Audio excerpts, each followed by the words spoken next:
జగిత్యాల జిల్లా కొండకట్టుగుట్టపై ఉన్న శ్రీరాముడి ఆలయం చాలా నెలలుగా అర్చకుడు లేక మూసి ఉండడంపై భక్తులు ఆవేదన వ్యక్తం చేస్తున్నారు. గతంలో ఈవో శ్రీకాంతరావు హయాంలో నిత్యం అర్చకుడు అందుబాటులో ఉండి భక్తులకు దర్శనం కల్పించేవారని స్థానికులు గుర్తు చేస్తున్నారు. ప్రస్తుతం ఆలయానికి ప్రతిరోజు తాళం వేయబడుతుండటంతో దూర ప్రాంతాల నుంచి వచ్చే భక్తులు ఆలయం బయట నుంచి దర్శించుకుని వెనుదిరగాల్సి వస్తోందని చెబుతున్నారు. అంజన్న స్వామివారికి ఆరాధ్య దైవంగా భావించే శ్రీరాముడి ఆలయం ఇలా మూసి ఉండడం భక్తులను నిరాశకు గురిచేస్తోందని అంటున్నారు.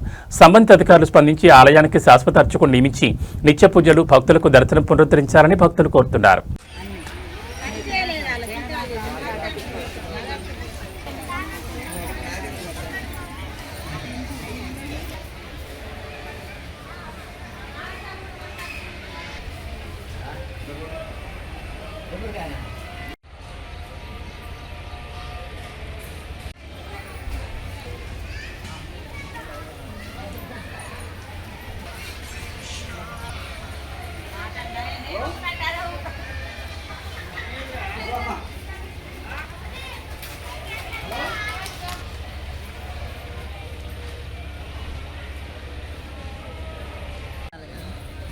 ఇప్పుడు డోర్ పెట్టే ఉంటుంది, అది తీసుకుంటే కొంచెం.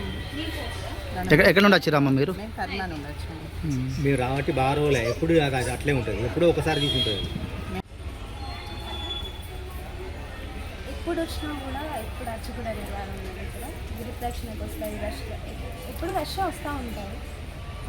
అర్చకులు ఉండట్లేదు కాబట్టి కొంచెం డెవలప్ చేస్తే బాగుంటాయి. టెంపుల్ కూడా ఇక్కడ రామాలయం టెంపుల్ చేయాలి, మెయింటెనెన్స్ కొంచెం ఉండాలి.